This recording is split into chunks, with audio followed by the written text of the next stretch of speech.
Welcome back. The Criminal Investigations Department is looking for 24-year-old Craig DeVoe, alias CJ. Police say they need your help tracking him down.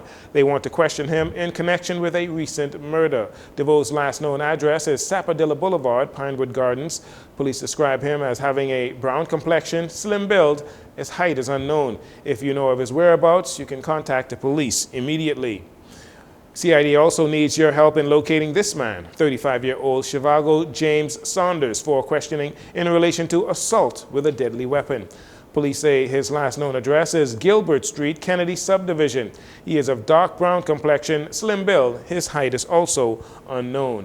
If you know the whereabouts of either of these men, you are asked to contact CID at 502-9991 or 2. You can call 911 or remain anonymous and call Crime Stoppers in Miami at 328-TIPS, 328-8477. From the courts, Jerome Wright, 22 years old, was remanded in custody after being accused of a double shooting on Young Street on August 28th. Magistrate Shaka Seville arraigned Wright on charges of assault and 2 counts of attempted murder.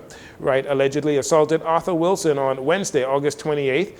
Police prosecutors say he and his accomplices also allegedly shot and injured a 29-year-old man and a 27-year-old man as they stood on Young Street off East Street around 11:30 p.m. on the same date. Wright's case will proceed to the Supreme Court via a voluntary bill of indictment. He was remanded to the Bahamas Department of Correctional Services until he returns to court for the assault charges on September 13th. The voluntary bill of indictment will be served to him on December 12th, 2024. And 34-year-old Natasha Miller was granted $6,000 bail after she was allegedly found with a loaded gun in her car on the island of Eleuthera. Magistrate Shaka Seville arraigned Miller on charges of possession of an unlicensed firearm and possession of ammunition. She was allegedly found with a black Smith & Wesson pistol and a quantity of ammunition in her car on Tuesday, September 3rd. Miller pleaded not guilty to the charges. Her trial is set to begin on April 15th, 2025. It has been several weeks now that the Royal Bahamas Defense Force officers have been in pre-deployment mode for their mission to Haiti as part of a United Nations multinational security mission. However, Minister of Foreign Affairs Fred Mitchell says the future of that mission is still unclear. Mr. Mitchell informed that the United States has been considering transitioning the mission from a security mission to a peacekeeping mission, which would allow for more funding and resources. Mr. Mitchell said this is a new dimension to the original plans, and it is based on a difficulty raising funds for the mission under the current conditions. He said as a result, the Bahamas has to wait and see what its role will be, and he notes that the Bahamas is still committed to the mission. And finally, the governing Progressive Liberal Party and the opposition Free National Movement have been going back and forth over the issue of campaign finance reform, as both have promised to tackle the issue but have not delivered on that promise. The Free National Movement has said recently that it is willing to share who its donors are if the PLP is willing to do the same. Dr. Veronica McIver, deputy leader of the Coalition of Independents, criticizing both parties for failing to implement the necessary reforms. The PM called Pintard a water boy. Now, first of all, both parties are two sides of the same coin. As far as I'm concerned, the PLP and the FNM are all the same. And the PLP chairman, the Honorable Fred Mitchell, saying there is no appetite for campaign finance laws at the moment. Who is he referring to?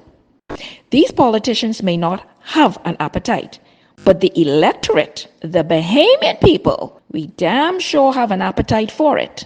Are you working for us, Mr. Mitchell, or are you working for yourself? Emphasizing the need for transparency and a level playing field in politics, she describes both major parties as being the same.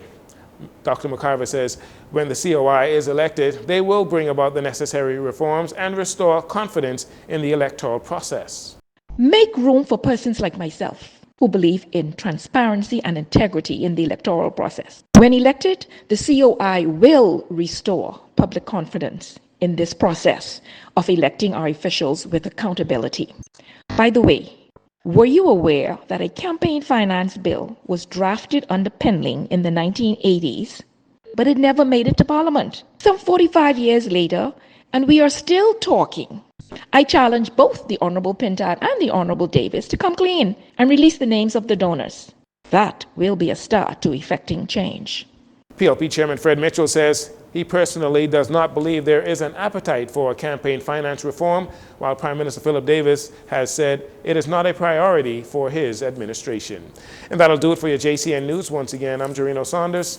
It's been a pleasure to have you join us. This segment of the news has been brought to you by Sun Oil Limited.